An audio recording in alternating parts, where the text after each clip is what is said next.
I need the key.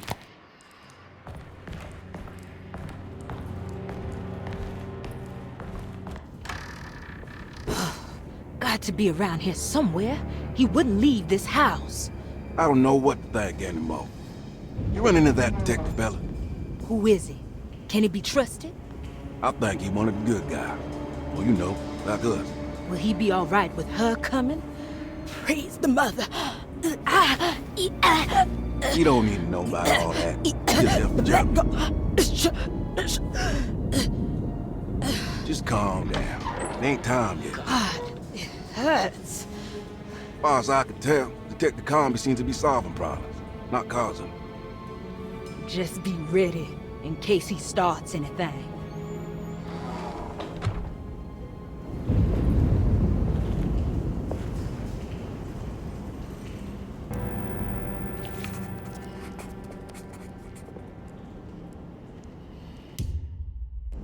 The two orderlies still hadn't found Jeremy.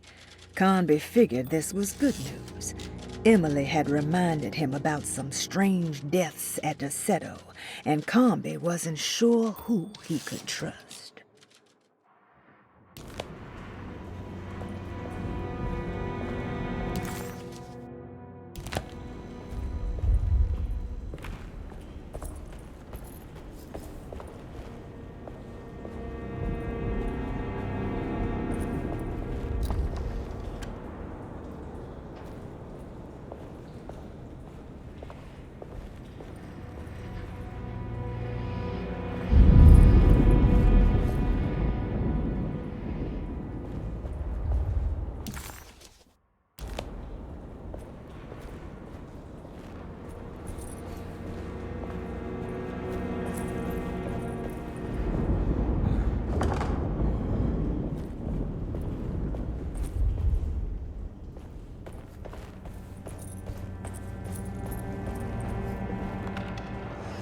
Ugh.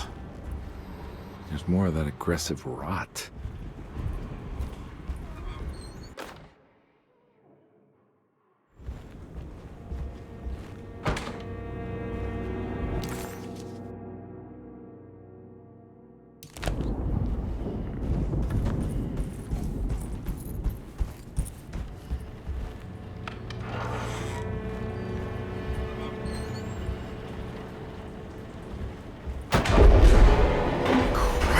What the hell was that?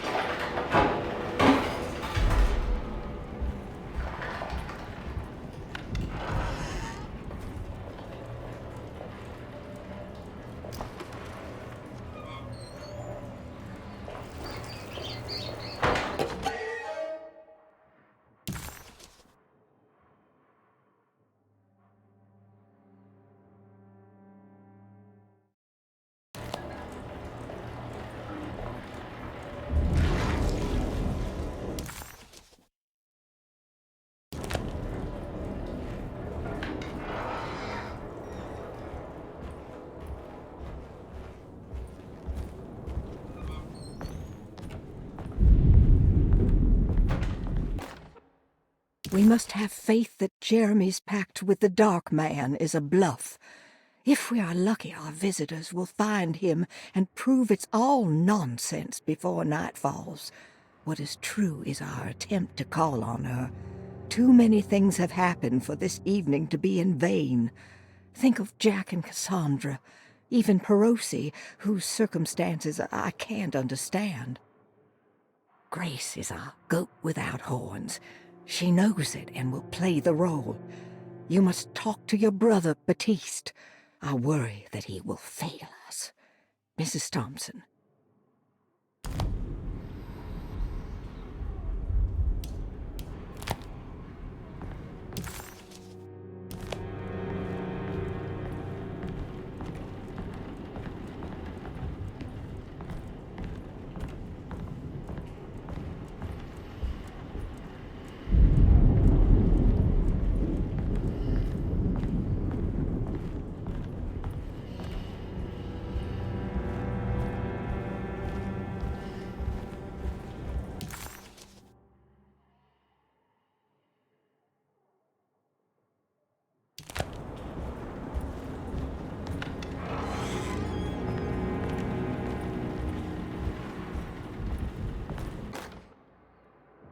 Lunacy and the Astarte Artist Colony, a monograph by Yael Klein. In early 1909, the old Derceto plantation outside of New Orleans was turned into an artists' colony. 3 famous European artists rented the house and the surrounding land from the owner, the Ledoux family. The colony was chiefly run by Sebastian Cortez, who was playfully dubbed the captain by his collaborators, William Arges and Heinrich Kassel. The colony existed for 6 years, until one day all 12 members disappeared without a trace. It is widely believed that their disappearance is connected to the disastrous hurricane that passed through on September 29, 1915, but nothing truly supports this claim. What is known is their frequent participation in New Orleans nightlife, their love for hosting parties, and their elaborate contributions to the Mardi Gras parades as the Pirates of Pontchartrain. Accounts of their lifestyle can be found in almost every gossip column. It can effectively be summed up as carefree and bohemian. In late June 1909, the name Astarte first appeared in the newspapers. Cortez said the name came to him as he was painting. There is never any claim to knowing about the ancient Phoenician fertility goddess with the same name before this time. His fellow colonist Heinrich Kassel did know, because he later produced sculptures that show clear references to ancient idols of the goddess. It's impossible to know for sure how this name suddenly made an appearance, but it is interesting because of Derceto's history.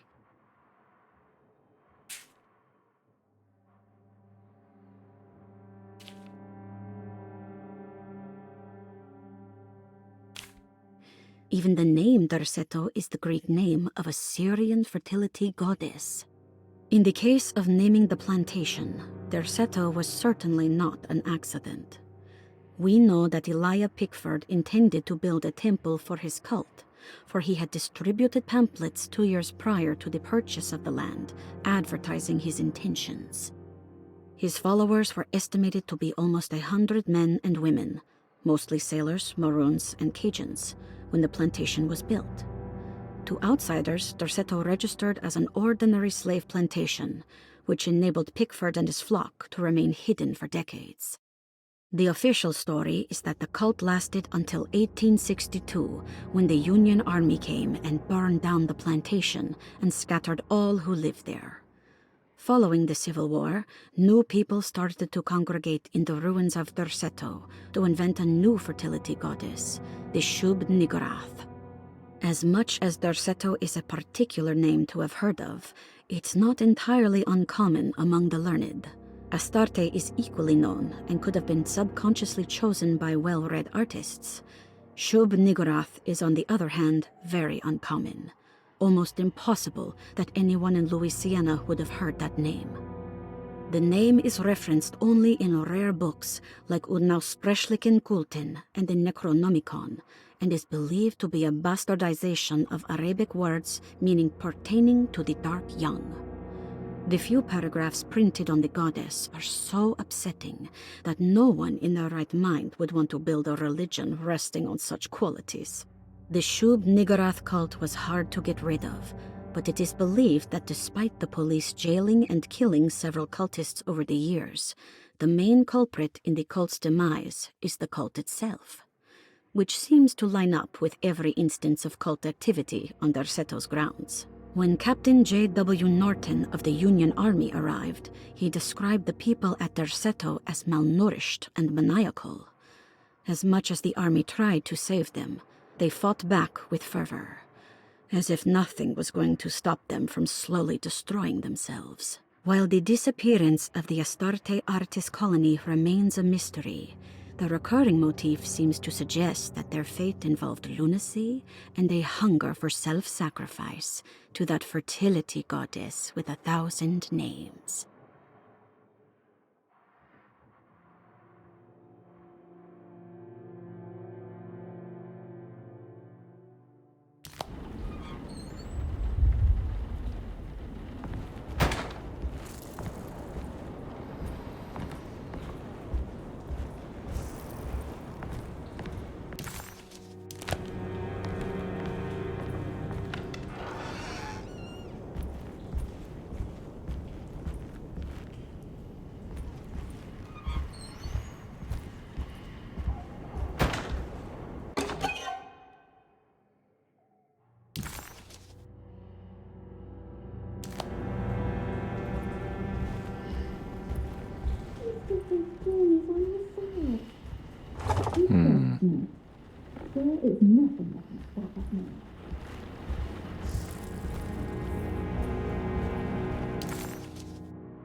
Mrs. Thompson, I understand the last week has been busy. Under these circumstances, I find it important to remind you that Derceto's concerns are not a public matter, nor is it something that should upset you. Please continue your excellent work, and don't spend a thought on the death of Perosi, or, more importantly, the suicide of Cassandra Beauregard. They should mean nothing to you or the staff. I rely on your loyalty, and trust that your close kinship with the Tabois siblings will keep Derceto's secrets hidden. Dr. Gray.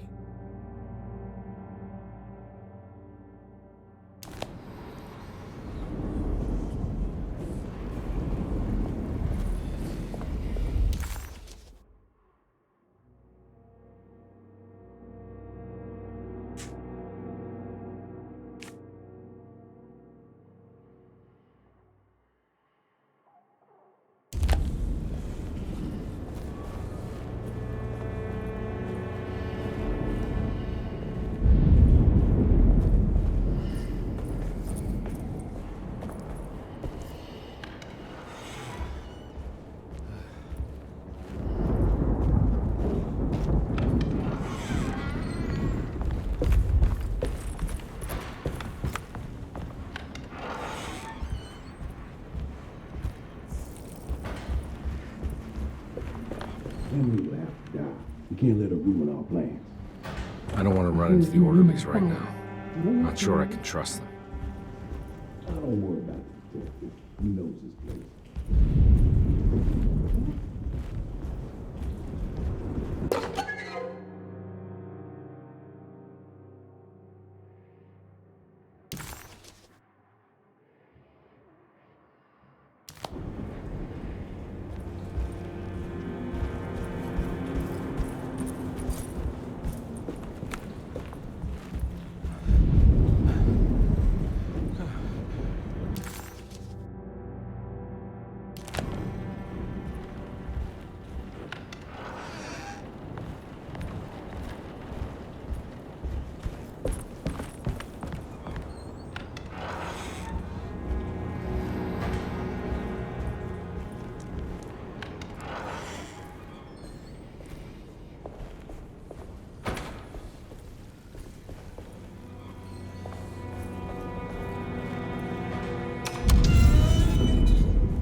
There must be a spare key to Dr. Gray's office in here somewhere. I need the key.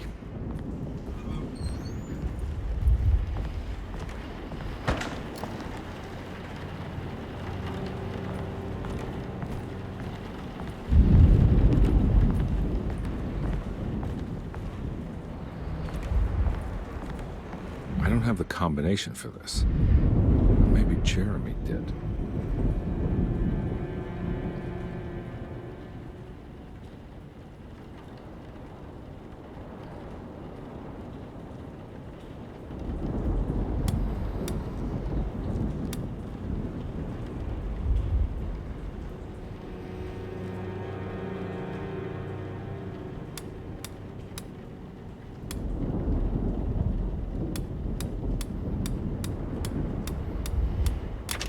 It worked.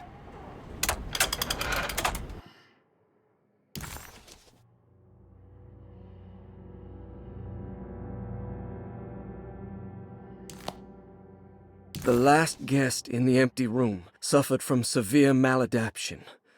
I must write this down, because if I understand the condition sufficiently, it could make me deny this fact at a later date, and there is reason for me to think I may come to suffer the consequences from this dysfunction, as some who came in contact with the guest seemed to adopt a new worldview in which everything was predetermined but broken. Upon accepting this worldview, some memories became unmanageable and later rejected. I do not know what this means. I cannot even remember the fate of the guest. I think they were simply misplaced one day and forgotten. Just like all documents pertaining to this guest, they have all been destroyed, or they never existed in the first place. Who wrote this? There has never been a guest in the empty room.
Dr. Gray was somehow mixed up in this business with the Dark Man, Detective Carnby decided.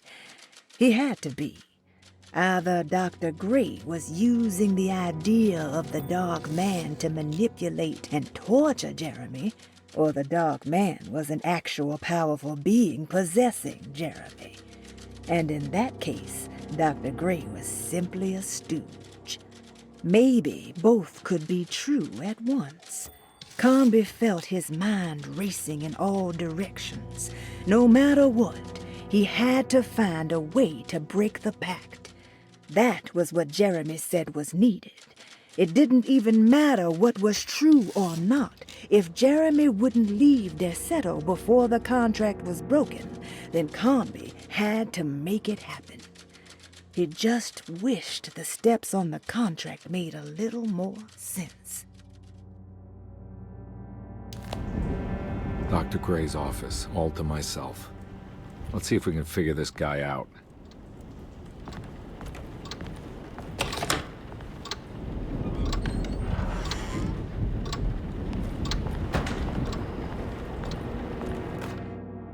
I have finished tidying up Miss Beauregard's belongings. I will leave it to you to contact her agent and have them collect her things. I found one of Grace's drawings she might want back, along with this key in her room, which I believe you've been looking for. Mrs. Thompson.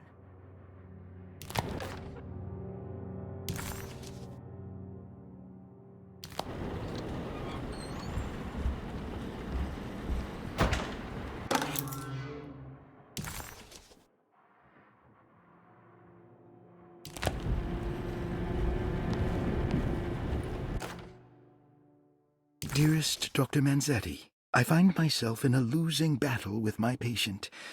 As I've disclosed in my previous letter, his delusions have him completely captured.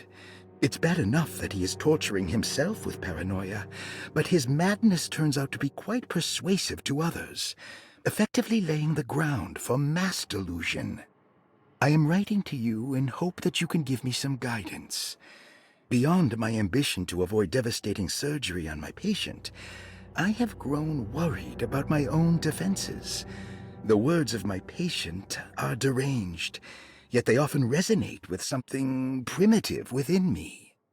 I have tried photographing his brain with X-rays. It was surprisingly difficult to get good results. Dark blotches on the plates kept obscuring all details. My patient looked at the bad plates and cried out in terror, telling me the dark areas was the shadow of the worm, eating him from inside. I could not see anything out of the ordinary. I hope this is a sign that my mind is not as receptive to the madness as I had feared. After further inquiry, my patient described the shadows inside his mind as some kind of chthonic monstrosity that wants to undermine his sanctuary. This is clearly a reference to a place he calls Teroea, a sort of library or convent that works as a psychological haven. With this imaginary haven threatened by this Chthonian, he has now constructed another, less pleasant hiding spot. Lately, he has been bringing up a metaphor of a steamboat that has run aground, that he feels like he needs to start the engines and reverse, but he is afraid that the hole in the hull would cause the whole ship to sink. I've been watching him turn this metaphor into reality for the last week. He knows it's made up, but he is doubling down, trying to make it a real memory. I feel certain that this is my chance to break through the barriers of his self-deceit.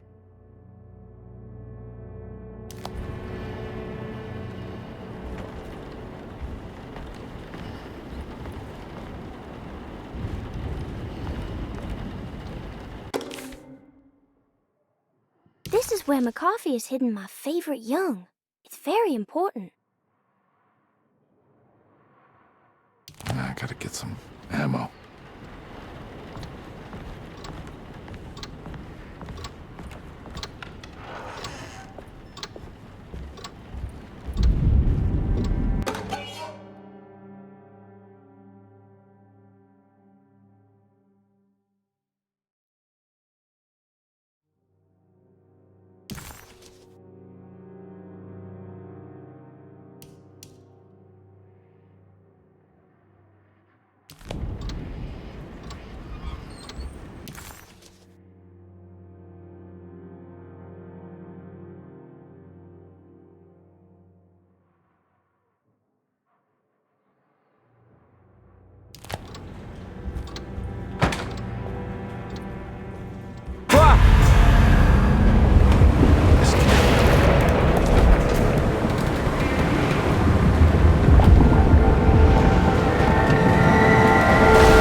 Detective Carnby. Good to see you again. Solved your case yet? I'm trying. Hey, Grace, you okay? Oh, she is just peachy, Detective. Are you looking forward to the Feast of St. John, Grace?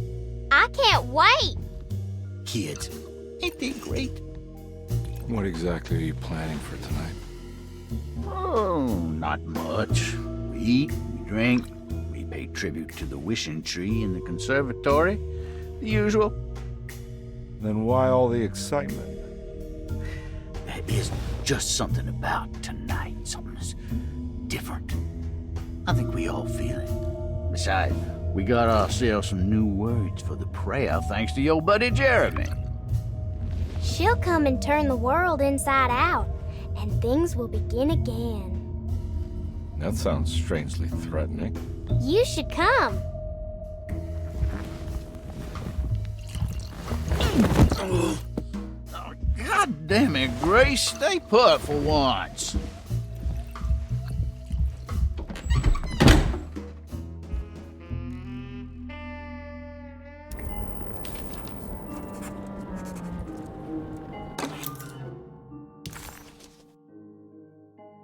Better hold on to...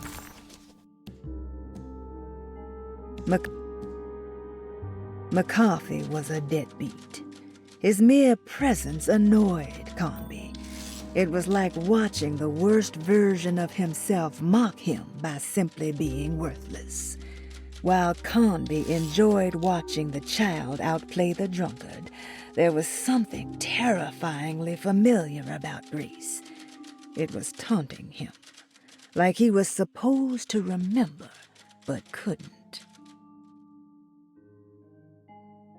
Jeez, wouldn't want him to get lost.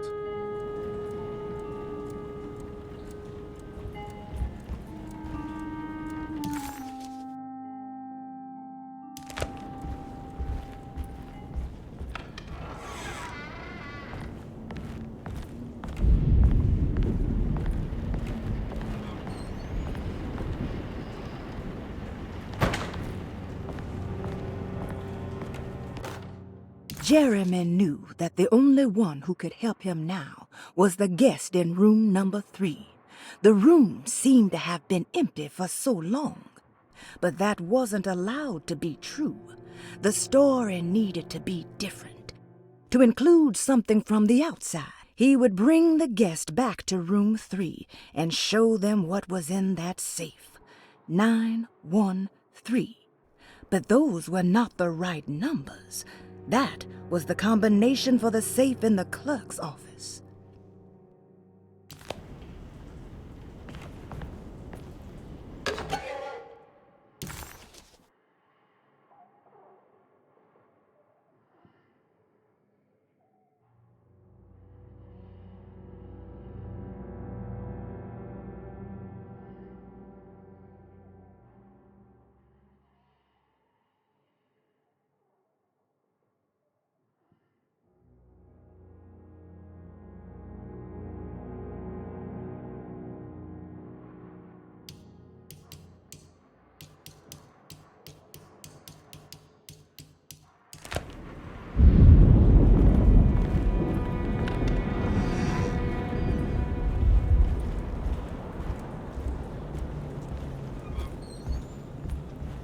There's something missing.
Detective Carnby, I'm terribly sorry that my niece has pulled you into this mess.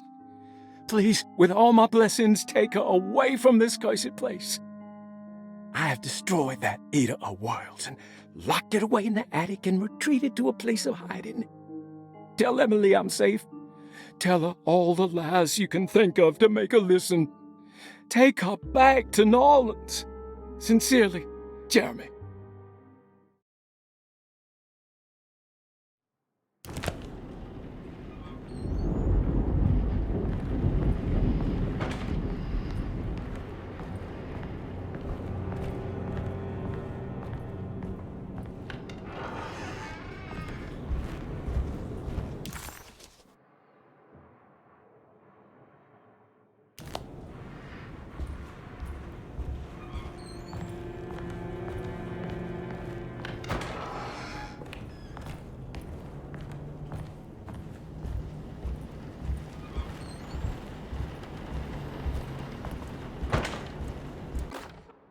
Brother, I need you to trust me.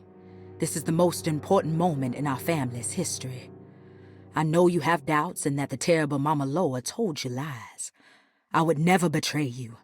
I promise. Lottie.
No.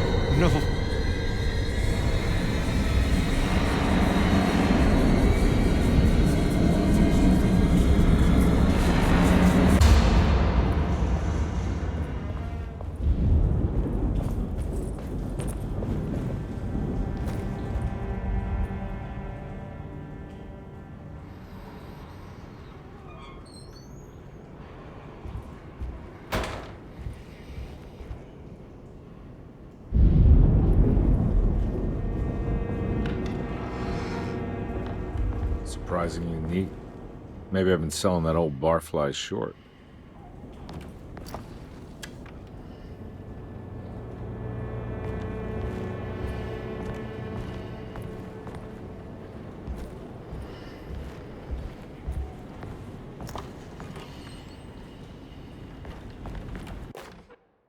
Sometimes I think this place makes me worse. That Derceto might be my grave.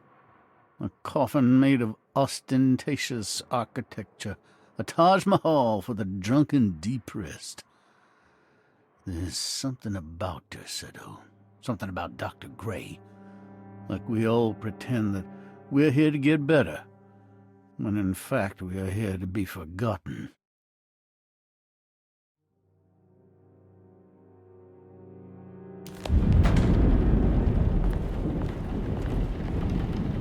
Looks like McCarthy has something hidden inside.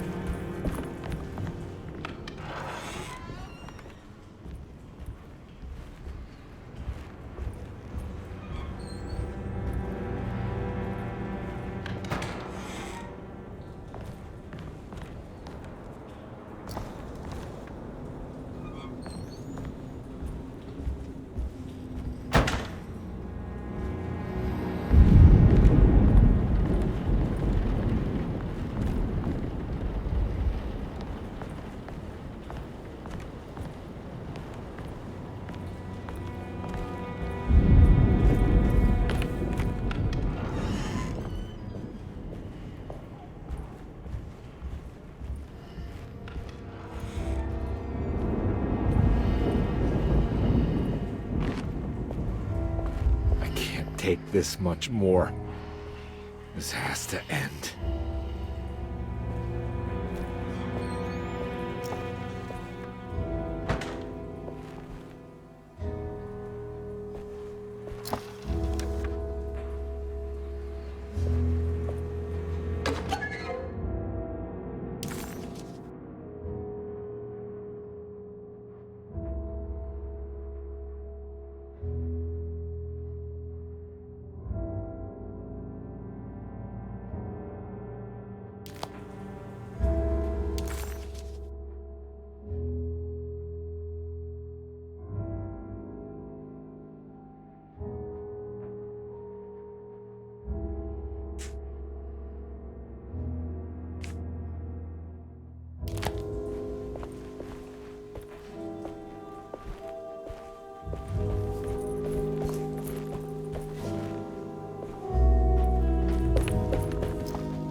This doesn't look good.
I need the key.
Hypothetical psychosurgery based on the ideas by Burckhardt and the St. Petersburg research could end up saving Jeremy's mind.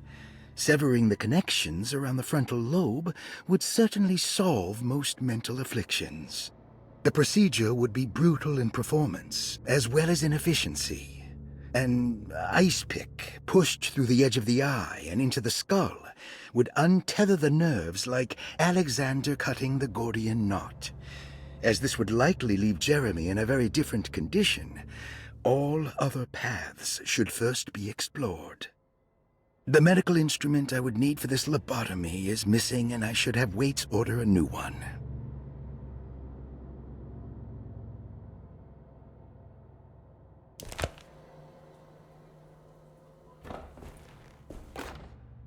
Radiography. Patient Jeremy Hartwood. Date June 14, 1930. Plates. Jeremy's skull proved difficult to capture properly. Partial radiographs worked best. A complete picture of the brain can be assembled by piecing 3 plates together. Observations. Even when looking at an assembled version, a shadow covers significant parts of Jeremy's brain. Possible tumor, but more likely that the equipment is failing. Jeremy reacted strongly to the pictures and claimed to see a giant clay worm eating and displacing his memories. Notes. While this exercise has left me nowhere closer to an answer, I feel confident that a Burkhart lobotomy should sever all necessary parts.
Don't mind if I do.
That's better.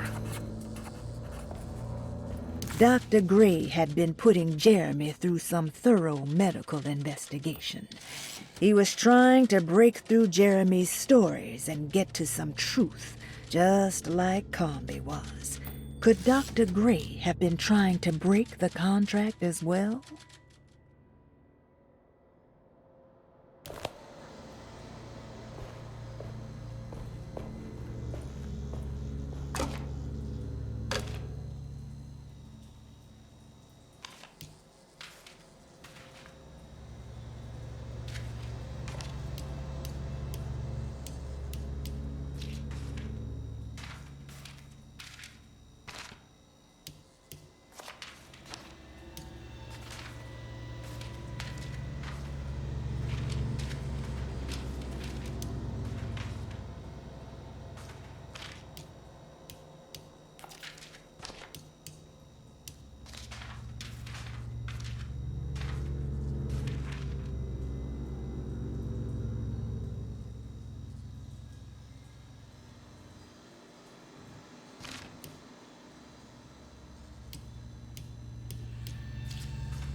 Why does this keep happening? What am I supposed to do?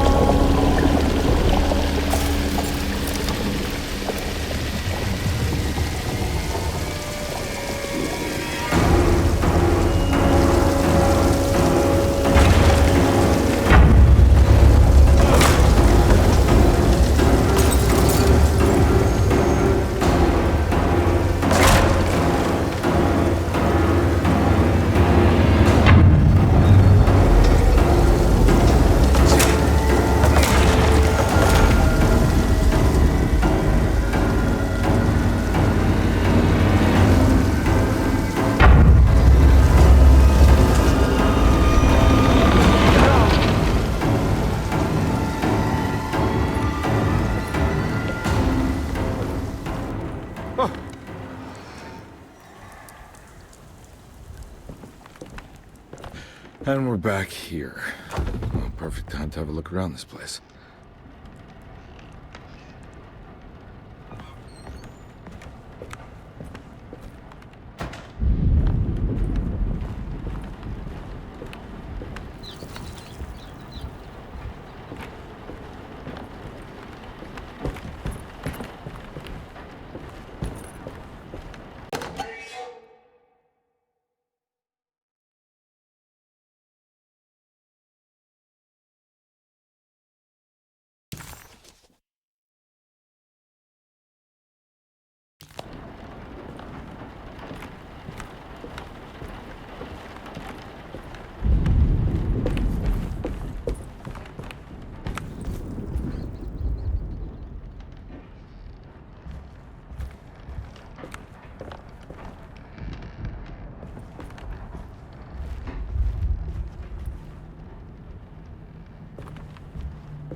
This is where Jeremy's hiding, right? Hello?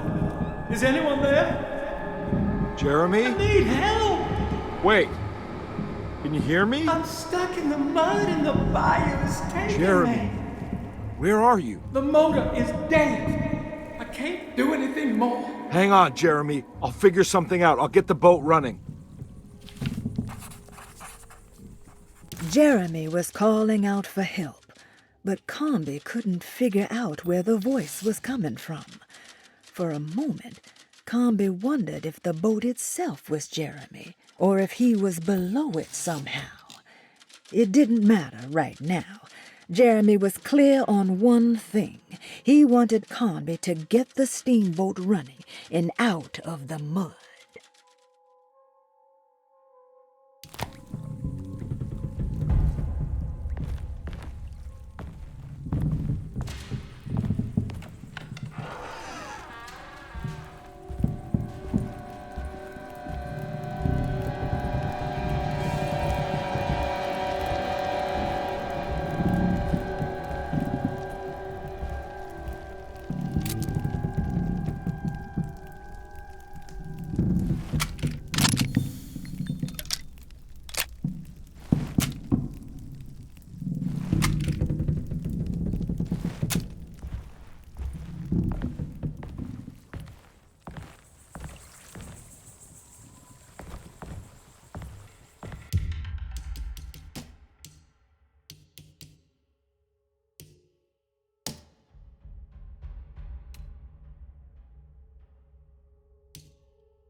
The boat's wedged itself right into the bayou. If I get the motor started, I could try reversing back into the river.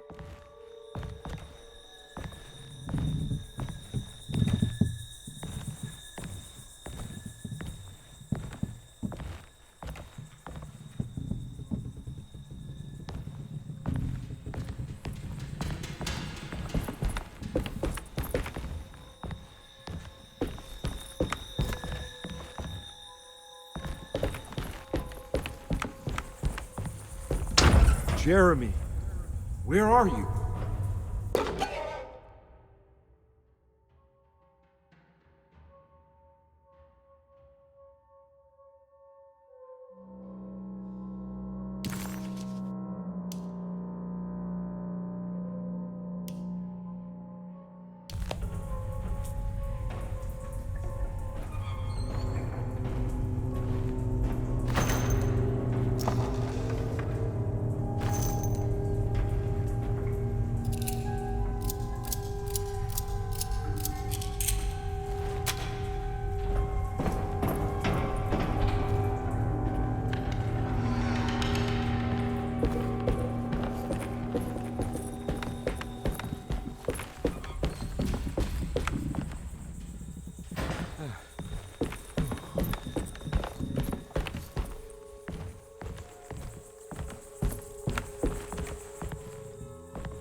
The artist spent a lot of time boating on the vast Lake Pontchartrain.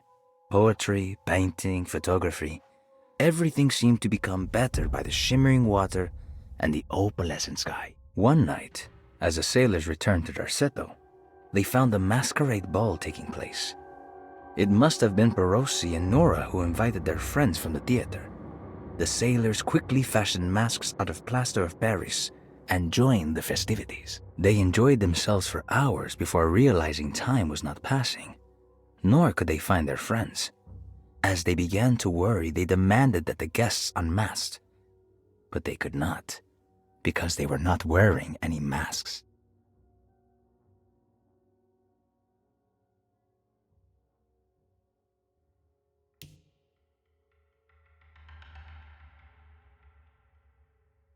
New Orleans lies southwest of Derceto, along the great Mississippi River. Its old town, the French Quarter, or the Vieux Carré, is home of the proud and often rich Creoles. Wrapped around this center, you will find a large and eclectic city full of people, including the most mundane dock workers, reckless gangsters, jazz-crazed flappers, and of course, the mysterious voodoo people. At night, you can stand on the lakeside of Derceto and watch New Orleans glow like embers on the horizon.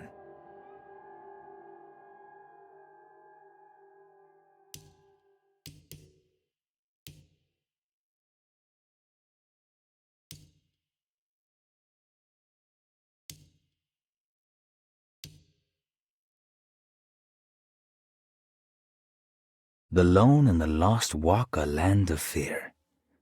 When there is nothing you recognize or no one to trust, you prepare for the worst.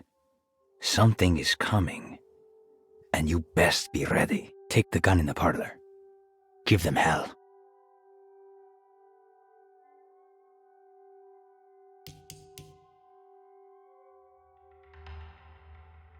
Bull worship is common throughout history. For Christians, this can be seen in Exodus when the Israelites turned to worship a golden calf in Moses' absence. This passage shows the people falling back to the worship witnessed in Egypt, known as the Hapis bull. Another famous example is the Minoans on the island of Crete. Their worship of the bull gave rise to the myth of the Minotaurus, the half-man, half-bull monster that reigned the labyrinth. But for this particular case, I think I should tell you about the deity Astarte that brought the Taurus constellation to life to attack Gilgamesh. Even for a mythical hero, this celestial bull would prove difficult to defeat. Only by distracting the bull with a golden sail was Gilgamesh able to pierce an eye with the spear, which bled the bull to death.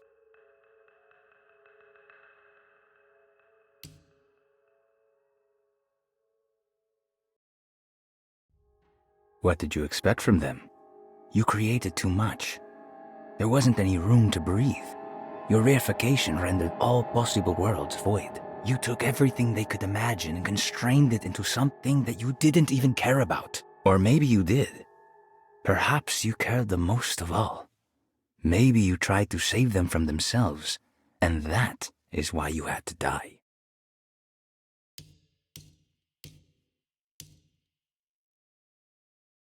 As the world moved into the new decade, America was spiraling into a maelstrom of debt, drought, and death. It was called the Great Depression, and ruined many families. It was a fitting name, for poverty also breeds madness through desperation. Jeremy was of course no such victim, for he already witnessed the darkness within. He knew the shadow that stood on his threshold very well. It wasn't new. It was something that had always been with him.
Looks pretty weak. I just need something to break it.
This definitely needs fuel.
Are you ready to tell me what happened in the attic? I put a rope around my neck, and then I strangled all life from my body. Are you under the impression that you died? Yes. No. I was supposed to die. What does that mean? That you were supposed to die. I'm the catalyst. I had to die to make the story happen. What are you referring to, 30 years ago, Frederic needed me to die. You're not making any sense, Jeremy. Find your focus. Hey!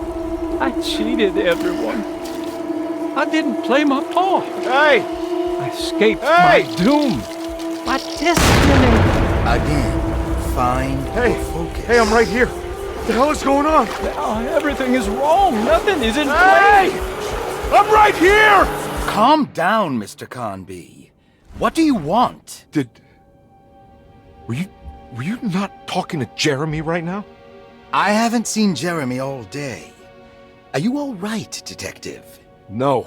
Actually, I don't think so. Well, maybe. I'm gonna go look for Jeremy. Good.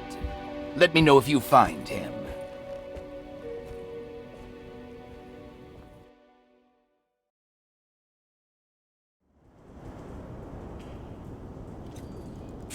That was Jeremy's self-deceit? A steamboat stuck in the mud? I'm not gonna pretend I understand any of that. What a bunch of psychoanalytic nonsense.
The empty room always felt familiar. It had a mild fragrance of crushed leaves and wet sand that somehow convinced visitors that they belonged. It wasn't real, of course, but it was more real than many other things you could find.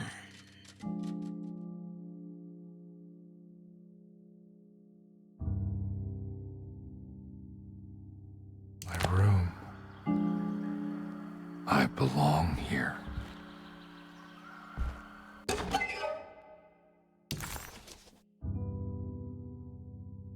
Derceto stands on a breeding ground for the grotesque, a temple devoted to rebellious growth, the most ugly and cancerous side of nature. You may be able to shield your psyche for a while, but rest assured your soul will come to pray to that hideous god in time.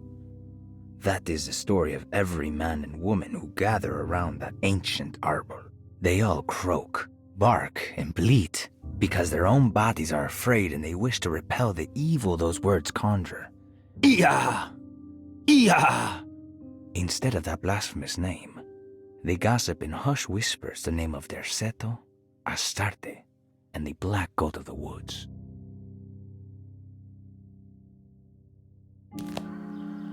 I recognize this view.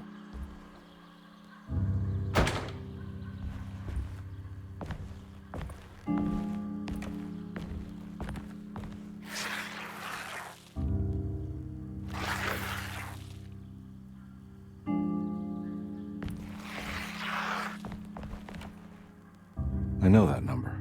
Where's that from? I did this. I wrote that.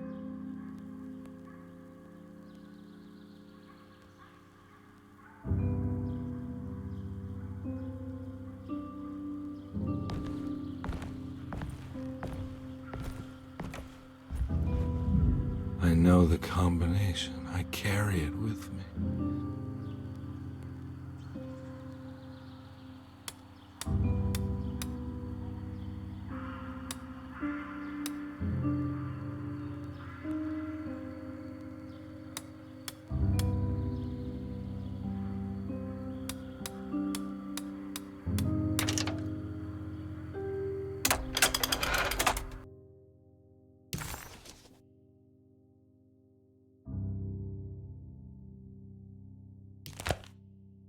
Detective, I have made many discoveries in my case. The child we want is safe, thanks to good people like me and you. We're so similar, but you don't see all the things I do. To find your man, Jeremy, you also need to look for the girl. It has always been that way. The young deliver us all. You should have a look in my room. There's a piece of the puzzle you will need. Take care now. My coffee.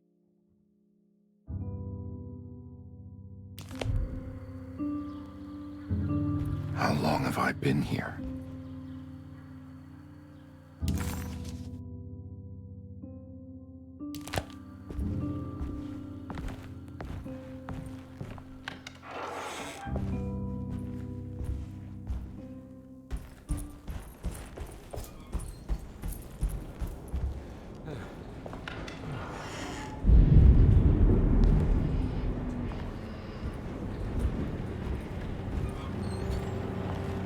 Looks like McCarthy has something hidden inside.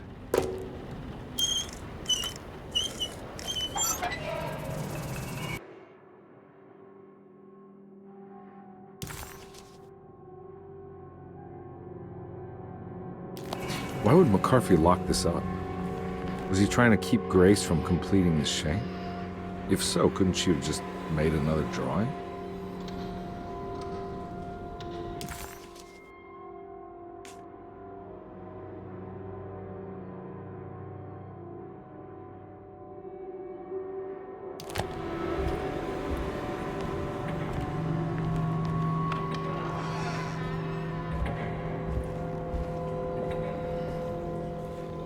What the hell happened in here?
Huh?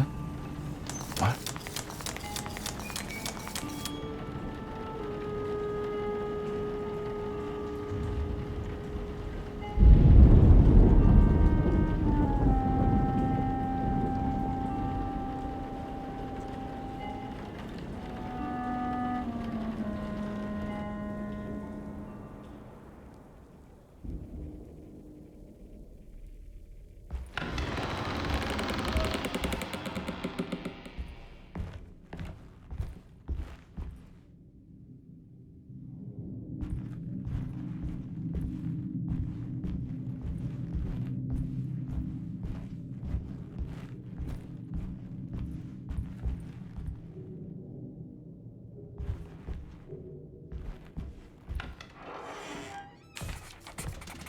This looks familiar. How am I back at the office? Jeremy's never been here.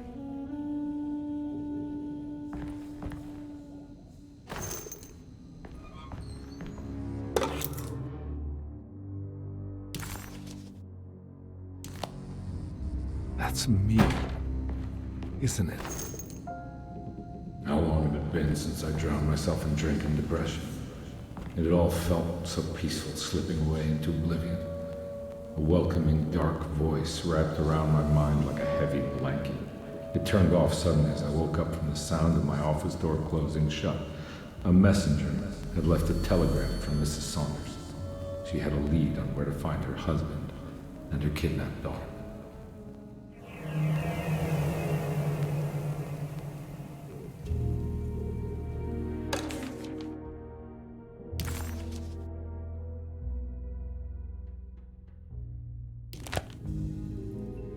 God, I used to drink so much back then. When was this exactly? What case was I working?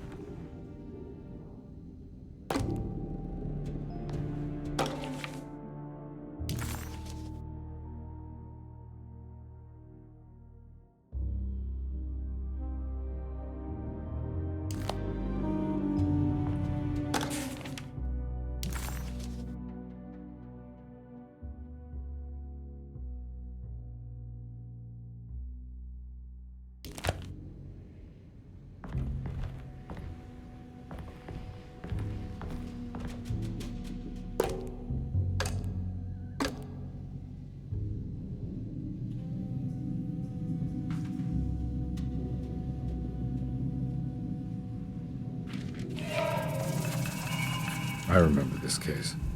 Some kid got taken by her father, headed out of state, but he had made a mistake by selling a painting that his wife actually cared about to a collector named Thornhill to fund his venture. That's how I tracked him down. At least I think so.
Thornhill wasn't a bad man, but he had principles keeping him from handing out information about his deals. So it needed some convincing.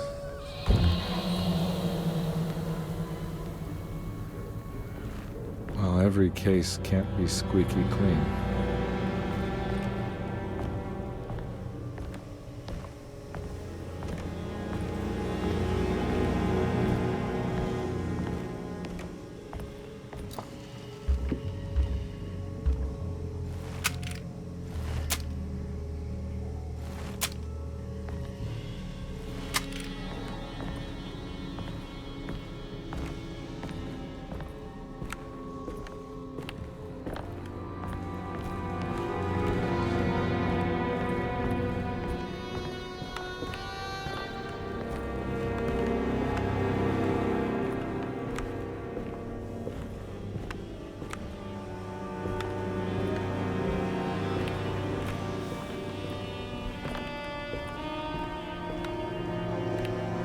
Mr. Saunders had sold a valuable painting to Thornhill, hoping the money would carry him to wherever he was going.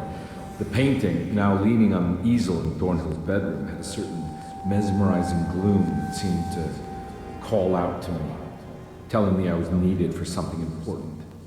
I felt myself falling into the painting, only being brought back by Thornhill, thrusting an address to a Hotel St. George into my hand and asking me to get the hell out.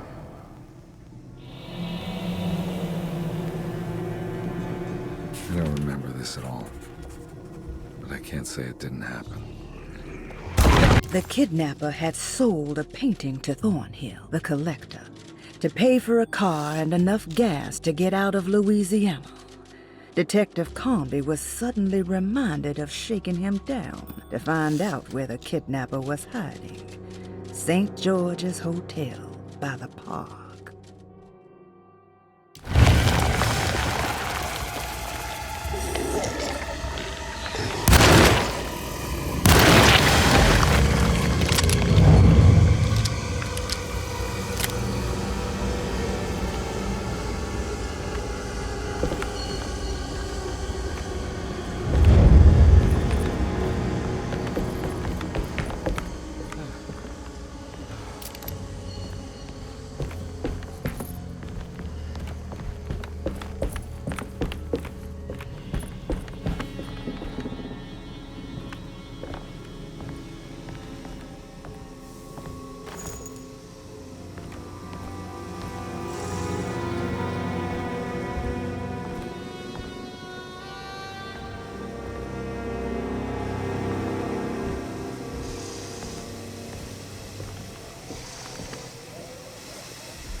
On my way to the hotel, the Morton gang caught up with me.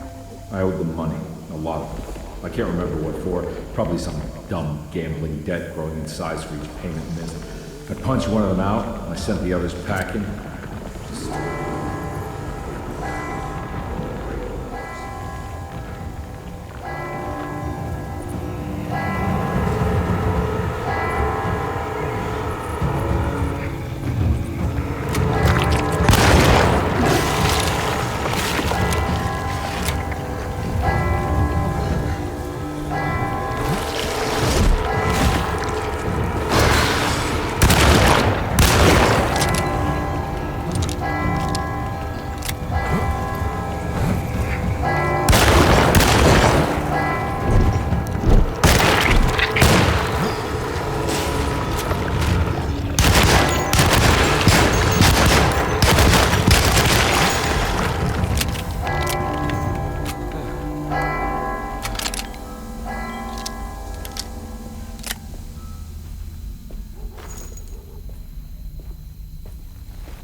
I found it. In the hotel ledger, I recognized the handwriting of the signature, Ted Stryker. It was him. I could feel it. It was the kidnapper I was hunting. I put on my knuckles and hurried up to his room.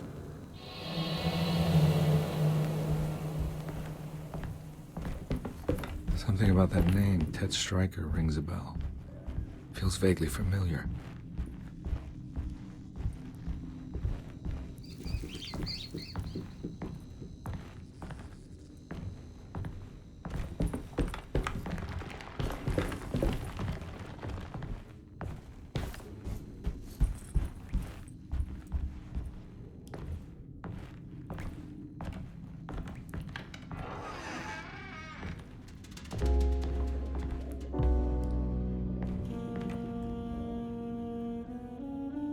I recognize this room, but I didn't catch up with them here. I must have followed them. But where?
That's right, he was running away, ditching his old life and marriage in New Orleans to find something better in Tallahassee.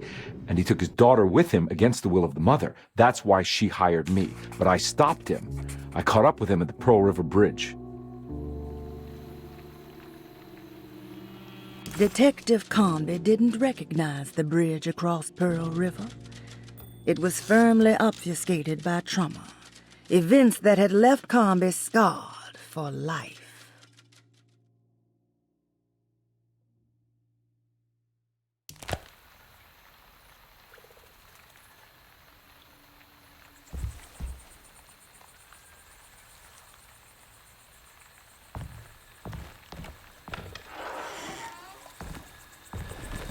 Pearl River. This is where I caught up with them. This is what the Dark Man wanted me to revisit. But I'm still not seeing it. What am I forgetting?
Edward had heard the whispers for years.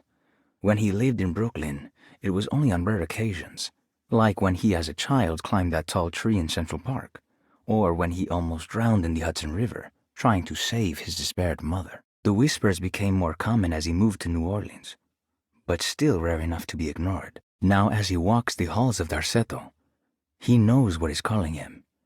He doesn't want to admit it, but the dark young in the conservatory is telling him to sacrifice the cabris and corn.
Oh no. It was her all along.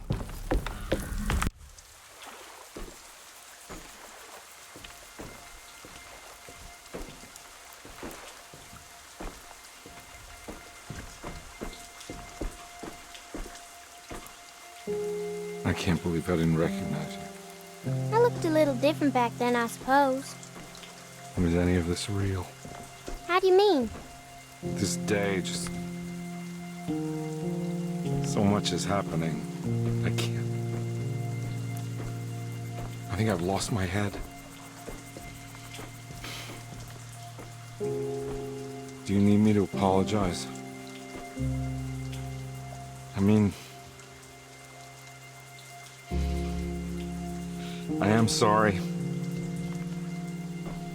I don't think I need to begin to explain. You're just a kid, Grace. I'm really sorry.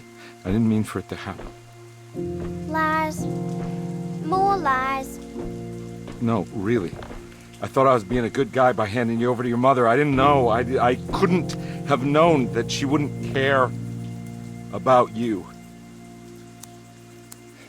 I don't know how this works. What is this for?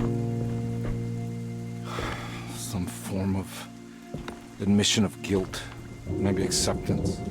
It's what the Dark Man wants. I guess we just watch my father die again then. You think he's alive? I know he is. He's down there, scared that he won't be able to get out. That he will drown with his daughter again. What are you saying? We gotta save him! We? Do it yourself. I'm down there with him, remember?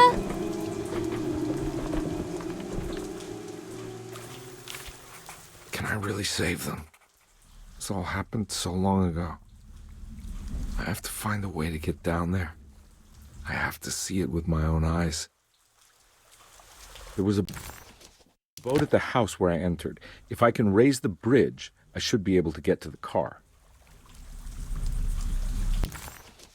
Carnby had run their car off the bridge. He pulled Grace out of the sinking car, but left her father to drown. He could have saved him. There was time. He just chose not to. Instead, he took Grace back to New Orleans and collected his paycheck.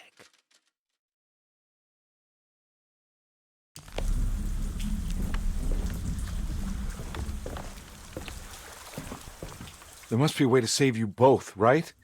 Why else would I be here?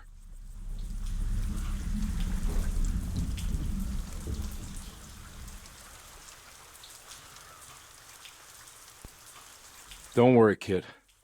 I'll think of something.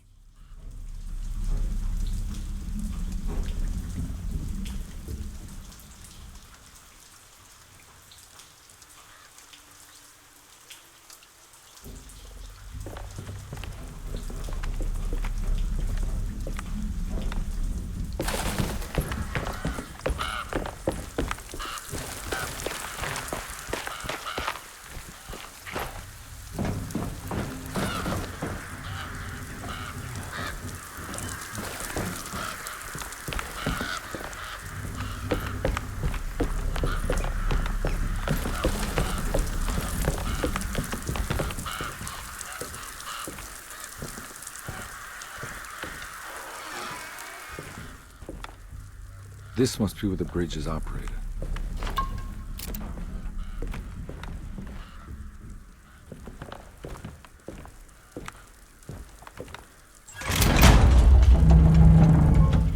Nothing's happening. It's like something's holding it back.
Carnby, are you okay? Don't leave me alone. What the hell have you been doing? What's going on here? Look at this mess! I'm sorry, Mrs. Thompson. Don't make me kick you out of this house! Now get out!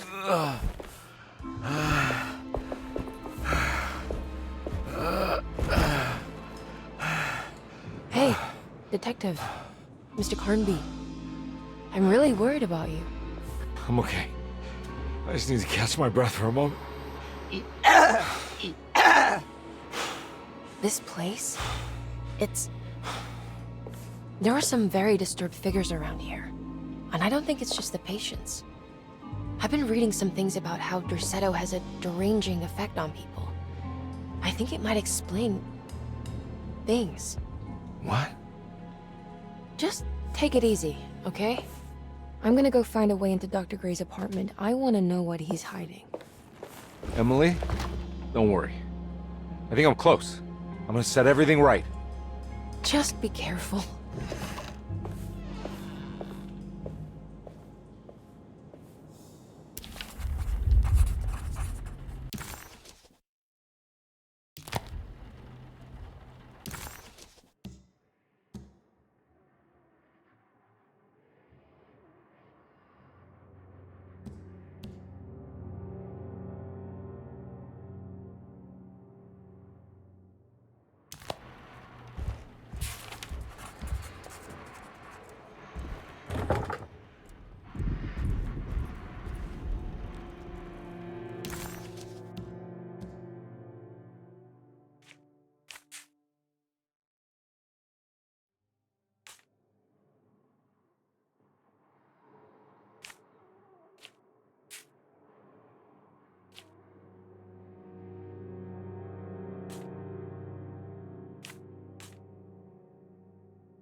Detective, am I glad to see you. Lock the door, will you?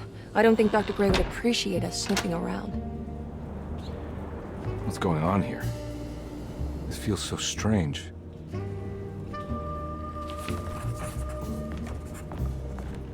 Detective Carnby felt removed from himself. Like driving drunk, he carefully tried to navigate his environment. What the hell was going on? Was he finally losing his mind? At least Emily was here to call the police if he went off the deep end.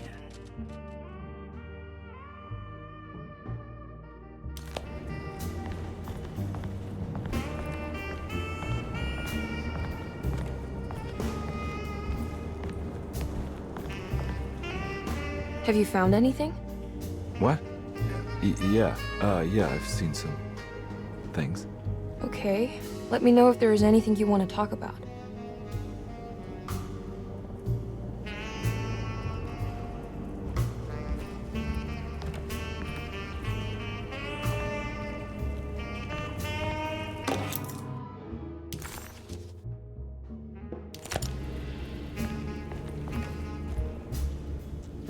You don't find this place strange? Derceto is certainly one of the stranger places I've been to.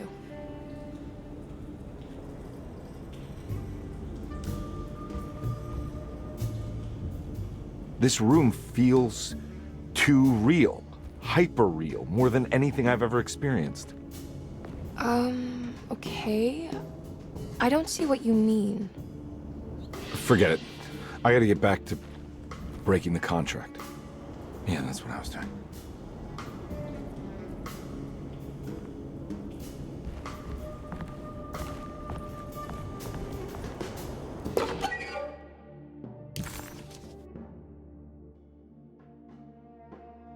Okay. There's a book missing. What did you do? I was just rearranging the books. Well, come on, let's check it out.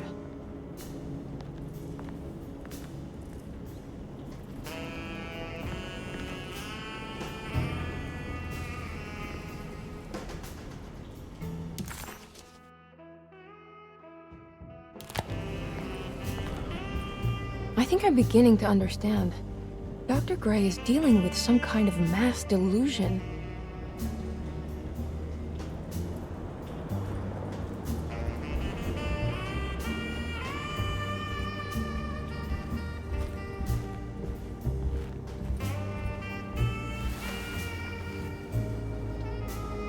Huh. Has that been there this whole...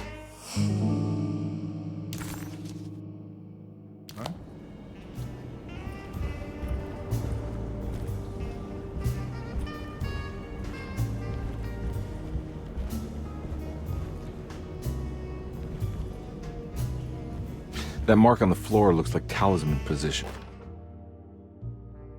The Snake Dagger, a monograph by Yael Klein.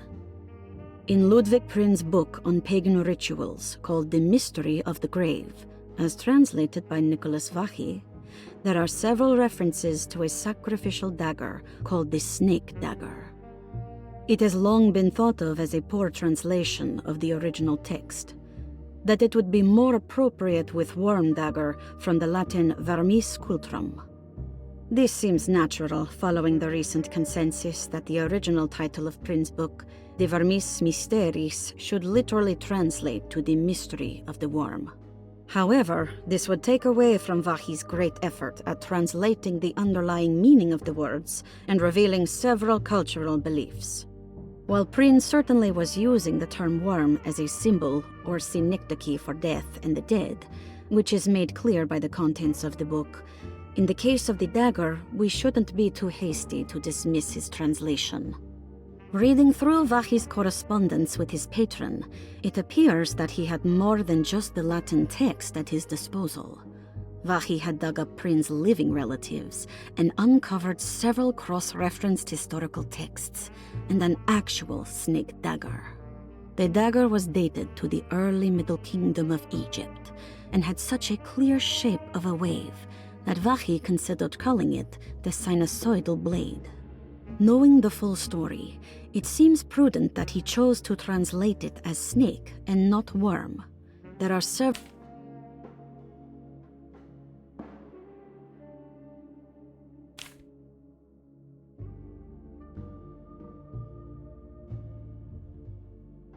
The symbolic value of the shape becomes more apparent when reading about the use for the dagger.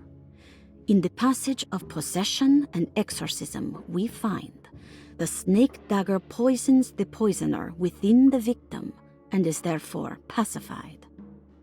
Where the literal text would tell us that the worm dagger trumps the demon possessing the victim, it tells us nothing of their reasoning.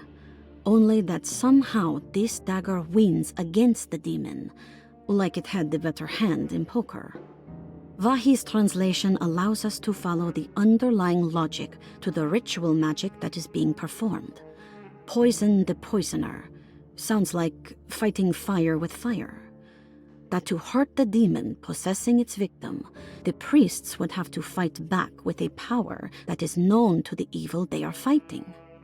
The snake dagger is therefore not only a good way to describe its form, but it also helps us understand how it could be thought of as a useful tool for exorcism. Finally, it also helps us understand their relationship to lunacy, that it was thought of as something poisoning the mind rather than controlling it. What is also interesting to note is that the possessed are always considered poisoned in their head and not their heart. The snake dagger always went to the eye of the possessed, leaving them partially blind, if they had the good luck to survive.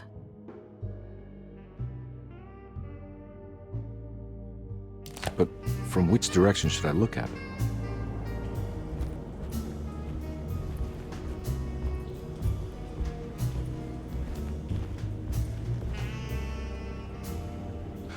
What were you saying about mass delusion? Derceto seems to have a deranging effect on people living close by. It has a history of creating cults devoted to some nature goddess. Even the name Derceto refers to the cult existing here before the Civil War. Derceto was the name of an ancient fertility goddess worshipped in Syria. Dr. Gray and his friends, however, seem to prefer the black goat of the woods with 1,000 young, or Shub-Nigroth. And that name can only have come from my uncle's twisted mind.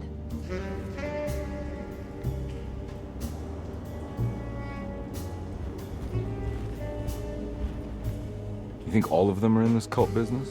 Even Jeremy? I'm not sure any of them have a choice at this point. We just need to find a way to stop all of this.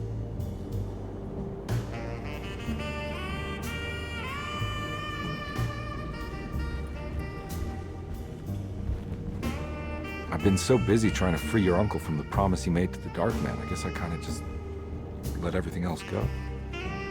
Don't worry, Detective. I feel like we're close. I'm sure Jeremy will turn up. If he is part of the cult, he wouldn't want to miss the Feast of St. John. I just need enough information to make him see the truth. I hope you're right, but I doubt he'll show up. Not as long as the Dark Man's got him hiding.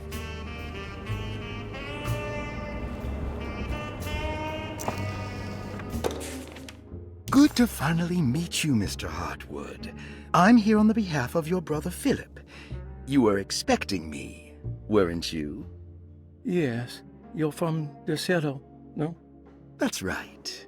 I just wanted to ask you a few questions to see if there is anything I can do to help you and your family. Okay. I understand you're full of imagination. You make up a lot of things. I suppose. And you obsess over them, blurring reality and fiction. Sometimes. Do you want to tell me about the Dark Man? No. No, I don't. That's all right. Perhaps there is something else you can tell me. Something you know to be made up, but you hold dear. Juan? John? Who's John? No. Juan Luis Jorge. Oh, wait there a moment. Here, take a look. Is he... Oh, he is the author. It's a magnificent book. Life-changing even. The real Juan is long dead, but I like to think of him as my friend.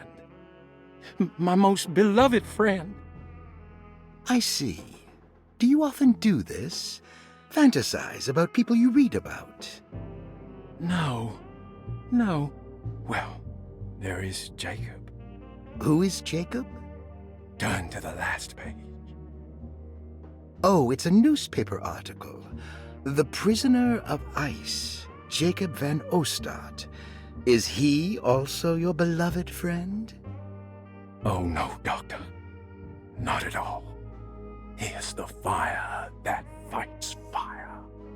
Yes, I think it's clear your overstimulated imagination, this mania, needs to be tempered for you to live a normal life.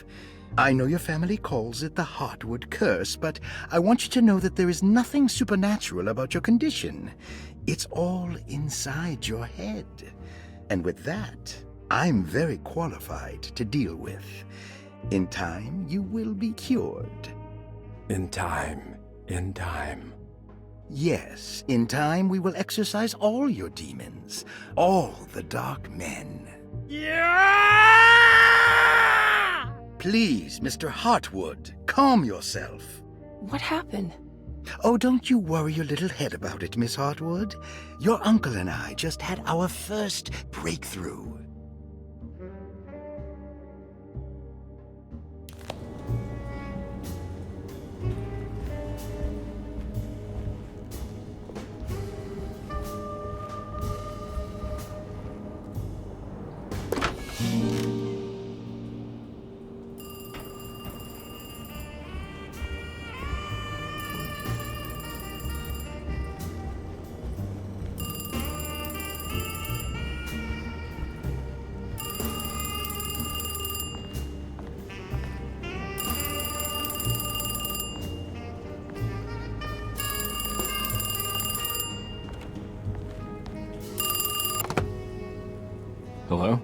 Detective Carnby.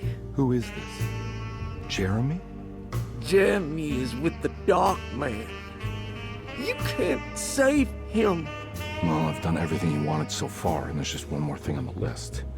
I expect him to keep his promise and return Jeremy unharmed. Get out, Detective, while you still can.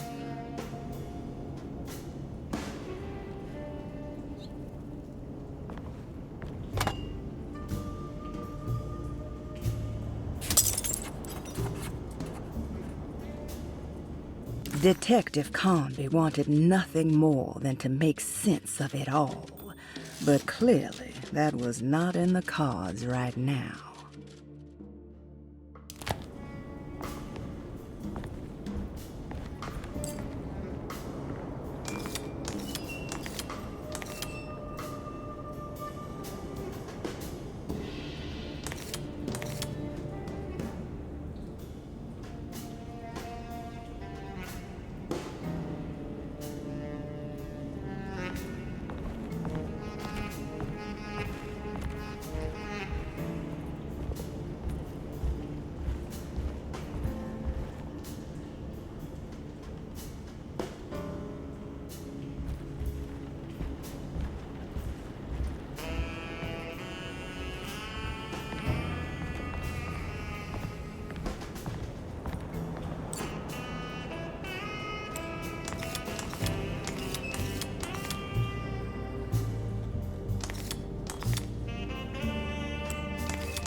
You okay? You look a little frazzled. Just stupid telephone. I know. I tried calling the police earlier. The telephone is completely dead. It's not... Yeah, no, the telephone isn't working.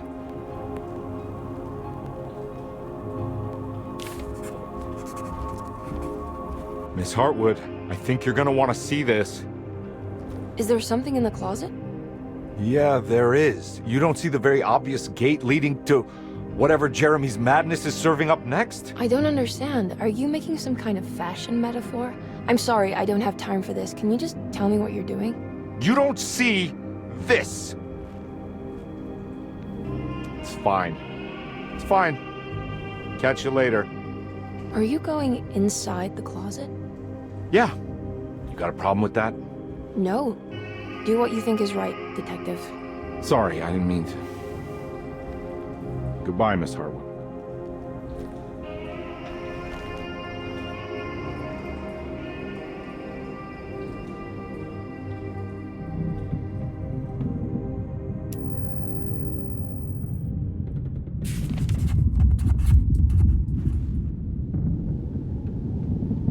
Disheartened by his failure to make Emily understand what he was doing, Detective Carnby actually felt better seeing the frozen hell before him. There was a finality to it. Its clear symbolic opposite to the Dark Man's desert made him realize this was the end. Soon it would all be over.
What can be said about Jacob van Ostad without evoking contempt or apologia?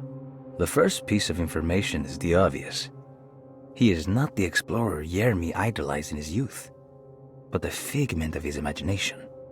If you want biographical facts, I am not the one to answer such questions. In the case of Jeremy, he is a guardian of imagination, or rather a persona appointed the role of containing a self-sabotaging mania. However useful Jacob once was, his loyalty to Jeremy has slowly been replaced by fanaticism. Like a firekeeper who has for decades been burnt by his own sacred flames, now does what he imagines the fire wants. Jeremy has lost all control over Jacob and suffers greatly because of him, but is admittedly also still invigorated by his labor. In the plainest of words, Jacob keeps Jeremy sick so he can remain Jeremy.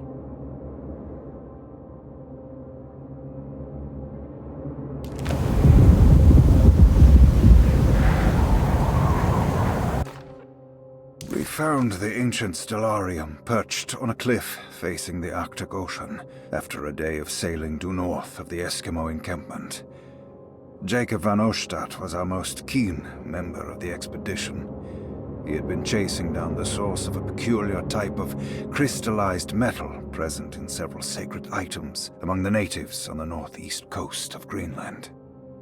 The site was a remarkable find for any explorer, and we were all enraptured in our search for enlightenment and meaning. The surviving architecture seemed almost unearthly in origin and astonishingly sophisticated. The metal Jacob was searching for was abundant, almost ubiquitous. We were so taken by our find that we were surprised by the sun falling below the horizon. As we quickly picked up our gear, ready to head back to our camp, Jacob van Ostad declared that he wanted to stay. He was adamant. We begged him to reconsider. The night would be getting colder by the hour, and we feared for all our safety. Jacob refused, threatening us with violence if we wouldn't leave him alone. As the snowfall turned heavier, we left him there on his own. The next day, the weather became worse, and we had to spend hours enforcing our shelter as our tents became increasingly useless. The group had written off Jacob, thinking he must be dead. I had an urge to make one final attempt to save him, so I headed out as darkness fell with a handful of flares and headed toward the coast and up the climb towards the stellarium. That's when I saw him, transfixed by a burning sky, that celestial lantern. Jacob keeled over and let out a painful shriek that struck me with such fear and pity. He was crying in agony, for the cold weather had ravaged his flesh. I called out to him, and he turned to face me. His vacant stare held me in place like a needle through a butterfly, and he said, "You must leave now, Ashton. Go, and never come back." And so I left.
Hey, you!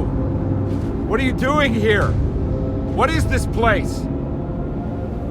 Turn back, detective. You're not wanted here. Whoa, take it easy. I'm not your enemy. Oh, you're wrong, detective. You're wrong.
I figured you wouldn't want your stars aligned, Jeremy, or maybe that is what you need to temper that mania of yours.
God's sake, stay dead, will you?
everything?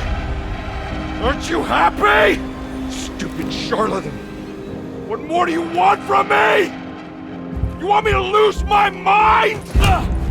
Oh, my Lord! Doctor! Baptiste! Quick! Jesus. What are you thinking, Carnby?